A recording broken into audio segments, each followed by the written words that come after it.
Are you craving a trip on Space Mountain? Well, we've got the next best thing. Welcome to Disney Coast to Coast.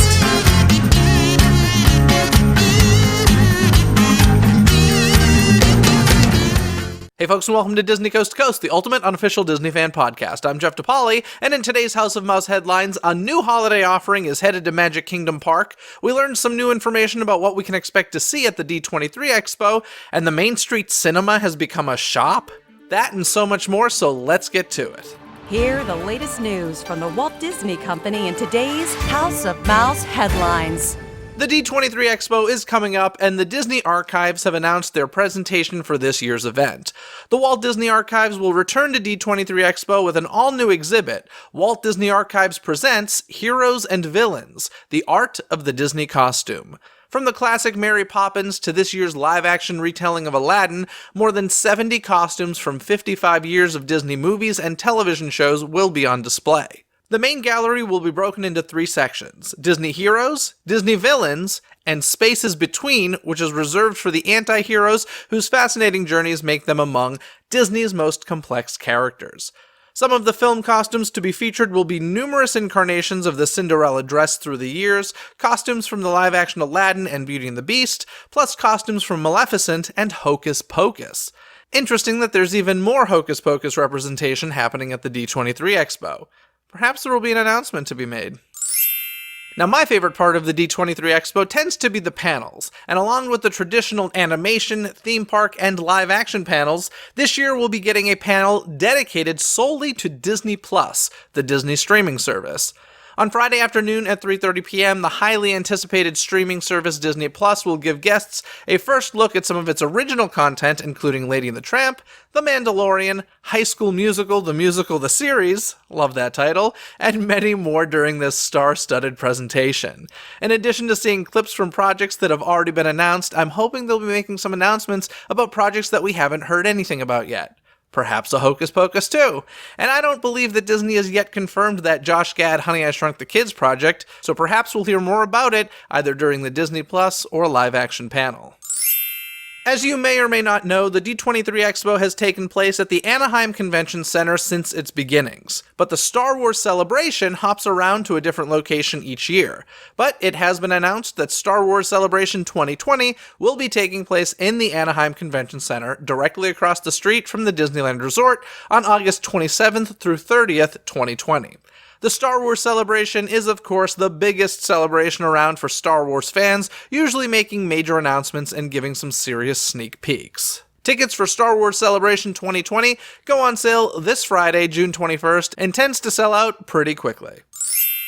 Now let's head into the parks and start at Magic Kingdom Park. This holiday season, the skies above Magic Kingdom Park will sparkle to life like never before during Mickey's Very Merry Christmas Party with the debut of an all-new fireworks show that can be enjoyed across the park. Minnie's wonderful Christmas-time fireworks show, hosted by the one and only Minnie Mouse, will celebrate the magic of Christmas with medleys of beloved holiday songs from Joy to the World and Deck the Halls to Up on the Housetop and We Wish You a Merry Christmas. The holiday music will evoke heartfelt moments of home and family, as well as the festive fun of the season before an incredible finale you won't want to miss. It sounds like 2019 is the year for Magic Kingdom fireworks upgrades, as it has previously been announced that the park will also get a new fireworks show for Mickey's Not-So-Scary Halloween Party. Guardians of the Galaxy Awesome Mix Live has returned to Epcot, and this time there has been specialty food created to enjoy during the show. Now, I don't usually get into too many of the specifics about specialty food, but some of these options truly sound quite good. At Liberty Inn, you can grab a space sandwich or an awesome mix plate. The space sandwich features barbecue pulled pork, topped with crispy onions and served on a Kaiser bun with french fries, while the awesome mix plate includes french fries topped with barbecue pulled pork, macaroni and cheese, bacon, and lettuce. Whew, that sounds good. Or if you're looking for something on the sweeter side, then the Cosmic Cake is just the thing. The chocolate cake is filled with vanilla buttercream and space sprinkles. You can wash it all down with rocket fuel, a frozen Coca-Cola slushie with grenadine, and over at Fife and Drum, you can snack on a mixed tart strawberry-filled shortbread cookie or sip on one of the beverages. The Awesome Mix Slushie is a frozen blue raspberry, strawberry, and lemonade slushie, and it's served with a fun glow cube. Or find your inner plant with the I Am Root float. Ha, see what they did there? Featuring Barq's root beer with vanilla ice cream, whipped cream, and mint leaves. There's also the Destroyer Punch with orange, pineapple, and lime juices and grenadine. Adults can also enjoy an alcoholic version, Galaxy Juice, which includes cherry bourbon. So while you await the opening of the Guardians of the Galaxy's coaster at Epcot, you can whet your appetite with these food options. Speaking of new food, over at Restaurant Asaurus at Disney's Animal Kingdom, they've cooked up some new options for guests. Now, I've never personally eaten there, but whenever I hear people talk about this dining location, there usually aren't very kind words said about it, so perhaps this change is a really good thing. The story goes that the paleontology students have conspired to open a fun and exclusive burger joint right at Restaurant Asaurus, giving families a great way to enjoy handcrafted burgers and a build-your-own sundae bar. For just one price, you can select an entree and a side dish, and even build your own sundae. On the menu are gourmet burgers, a chicken sandwich, a veggie burger, and a salad. For the sides, choose from fries or onion rings served with a delicious house-made dipping sauce, plus your dinner also includes a non-alcoholic beverage. When you order, you'll receive a token that can be redeemed for a bowl with 2 scoops of ice cream, which you can then take over to the toppings bar to build your own dig site sundae with an abundance of selections to choose from.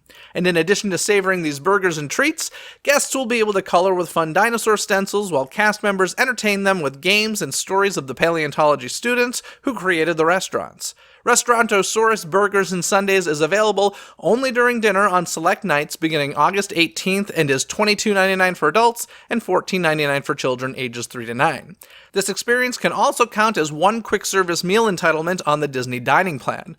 Honestly, this sounds like something I would want to try out. Dinosaurs, burgers, and ice cream sounds like a win. Hopefully, it all tastes like one too.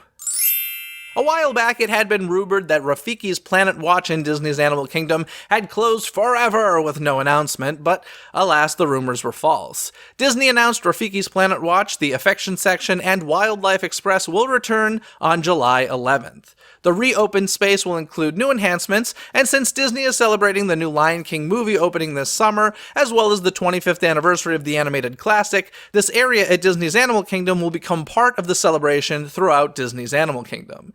As part of the celebration, you'll be able to learn how to draw Simba, Pumbaa, Timon, and more of your favorite characters from the Lion King.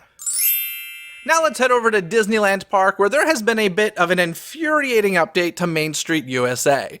Perhaps I'm blowing this out of proportion, but recently the Main Street Cinema has added merchandise for sale inside. If you're not familiar, the Main Street Cinema in Disneyland has always been a nice little hidden nook where you could go inside to watch some of the old Mickey Mouse shorts played on a loop. Have many people walked past this and never ventured inside? Sure.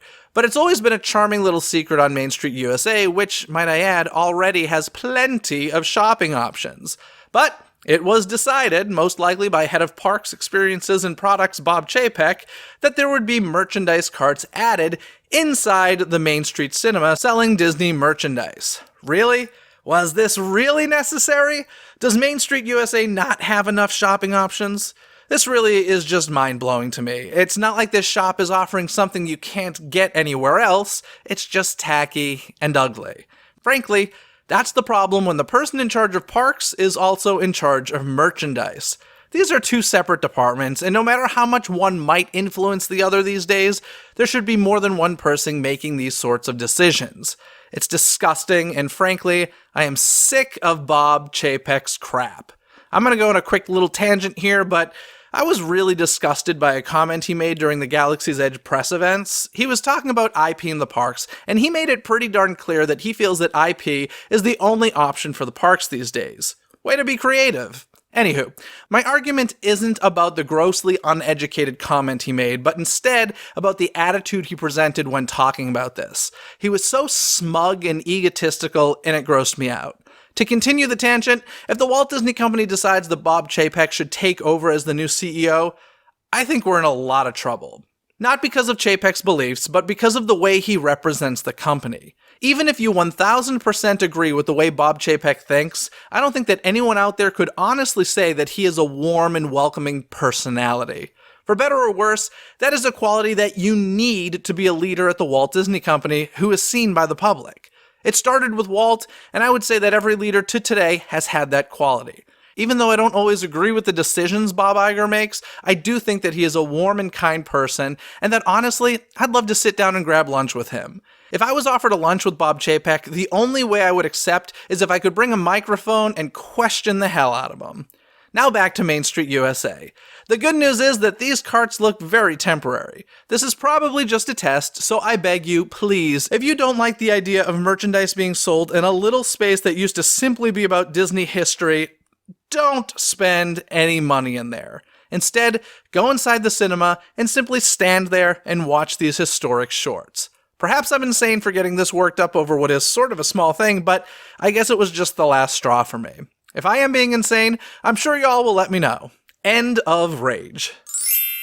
Fans of Disney cruises and live shows will be happy to hear that the Disney Fantasy Ship will be including an updated version of the popular Aladdin: A Musical Spectacular show. The production features a whole new look and feel, including an updated script, enriched storylines, new choreography, score additions, puppetry, reimagined costumes, lighting, video and projection design, plus pyrotechnics. This fall, guests aboard the Disney Fantasy can also enjoy Frozen: A Musical Spectacular. Now let's swim on over to the Disney Wonder Ship, where the Princess and the Frog will come to life in new ways on the ship this fall, with the addition of an exciting New Orleans-themed lounge that will transport guests deeper into the heart of the city's iconic French Quarter. A perfect complement to Tiana's Place restaurant on the Disney Wonder, the French Quarter Lounge will feature live music and themed activities for everyone in the family. At the French Quarter Lounge, guests will get a touch of Bayou hospitality as they enjoy live music on the gazebo stage and sip specialty drinks at an updated whimsical bar. This natural precursor to dinner at Tiana's Place restaurant is the perfect destination for entertainment and libations before or after dinner, while the space will come alive throughout the day with New Orleans-themed family activities, trivia, and character encounters. The jazzy atmosphere of the French Quarter Lounge, also inspired by the Disney animated feature The Princess and the Frog, will evoke an airy outdoor space in New Orleans, surrounded by touches of iconic architecture such as wrought iron balconies, classic brick walls, and shuttered framed windows. Decorative details including a life-size trolley car and nods to the film in the form of signs and facades on the walls add to the ambiance of the space. Now let's talk about some movie news where we got our first look at a couple of movie trailers. Disney Pixar's Onward is set in a suburban fantasy world and introduces two teenage elf brothers who embark on an extraordinary quest to discover if there is still a little magic left out there. I'm excited to see a new property coming from Disney Pixar. We also got another trailer for Frozen 2, and one thing is for certain about Frozen 2. The visual appeal has already surpassed the original for me, and I'm excited to see my favorite season of autumn featured in the film. Over on Disney Channel, if you're looking forward to the premiere of the Disney Channel original movie Descendants 3, you'll be happy to hear that you can catch the premiere on Friday, August 2nd. Of course, this DCOM is the third part of the mega-hit movie series Descendants, focusing on the children of the Disney villains.